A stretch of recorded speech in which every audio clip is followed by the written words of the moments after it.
اس وقت ہمارے ساتھ ہیں مالیاتی امور کے ماہر عزیر یونس، اور ان سے ہم بات کریں گے کہ IMF کے قرضے پاکستان کے لیے اب کیا معنی رکھتے ہیں۔ Uzair, welcome to view 360۔ سب سے پہلے تو ہم یہ بات کریں گے کہ پاکستان کے بارے میں اب جس طرح ہم نے کہا بھی کہ عمران خان صاحب اس کو ایک فلاحی ریاست بنانا چاہتے ہیں، کیا یہ کام IMF کے قرضوں سے ہو سکتا ہے ممکن؟ جی نہیں، IMF کے قرضوں پہ اگر آپ جائیں گے تو اگلے 12 سے 18 مہینے کے لیے آپ کو اپنے اخراجات ہیں وہ کٹ کرنے ہوں گے۔ تو عمران خان کا جو ویژن ہے، جو انہوں نے تقریر میں کہا کہ ہم ایک فلاحی ریاست بنائیں گے، تو وہ اس سے کلیش کرے گی، اور IMF جو ہے پروگرام کے اندر کہے گا کہ پاکستان ٹیکسز بڑھائے، اور ٹیکسز یوزلی جو بڑھائے جاتے ہیں وہ غریب طبقے کو ہرٹ زیادہ کرتے ہیں، اور اس کے ساتھ ساتھ اخراجات کم کرے، اور اخراجات جو سب سے آسان کم کرنا ہوتے ہیں وہ وہی ہوتے ہیں جو غریب طبقے کو بینیفٹ پہنچاتے ہیں۔ تو جب ویلفیئر پروگرامز کی جو سلیشنگ، سبسڈیز کٹ ہوں گی، انکم سپورٹ پروگرامز کٹ ہوں گے، جو آپ کے پبلک سیکٹر ڈیولپمنٹ پروگرامز ہوتے ہیں جس سے ملک کی اکانومی میں لانگ ٹرم کے لیے ترقی آتی ہے، وہ سب کٹ کرنا پڑیں گے۔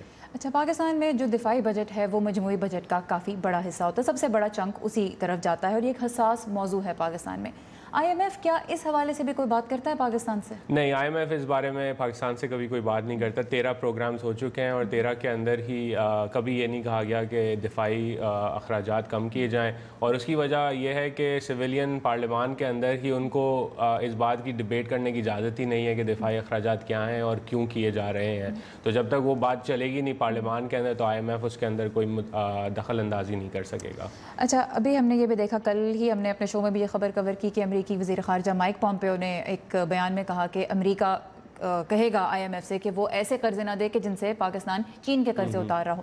امریکہ کی فنڈنگ تو ہے IMF کے اندر، بہت بڑا رول ہے، لیکن کیا ایسا رول ہے کہ وہ پاکستان کے لیے فنڈز روک سکے؟ نہیں، جو IMF کا جو سٹرکچر ہے اس کے اندر امریکہ دباؤ ضرور ڈال سکتا ہے، لیکن اس کا ایک انسٹیٹیوشنل پروسیس ہے جو وہ چلے گا آگے، اور اس کے اندر امریکہ جو ہے مداخلت نہیں کر سکتا۔ اور IMF کا جو مینڈیٹ ہے وہ یہی ہے کہ اگر کوئی بھی دنیا کی معیشت کمزور سے کمزور تر ہوتی جا رہی ہے تو اس کو قرضے دیے جائیں۔ تو اس حوالے سے امریکہ دباؤ ضرور ڈالے گا، اور پاکستان کے اوپر دباؤ ایسے ہی بہت زیادہ ہے، لیکن مداخلت کر کے یہ نہیں کہے گا کہ پیسے بالکل بھی نہ دیے جائیں۔ اور ایک طرف امریکہ ہے اور دوسری طرف ہم دیکھتے ہیں کہ چین ہے، اور پاکستان اپنے زر مبادلہ کے ذخائر بڑھانے کے لیے چین سے بھی ایک سال کے دوران تقریباً $5 ارب سے زیادہ کے قرضے لے چکا ہے۔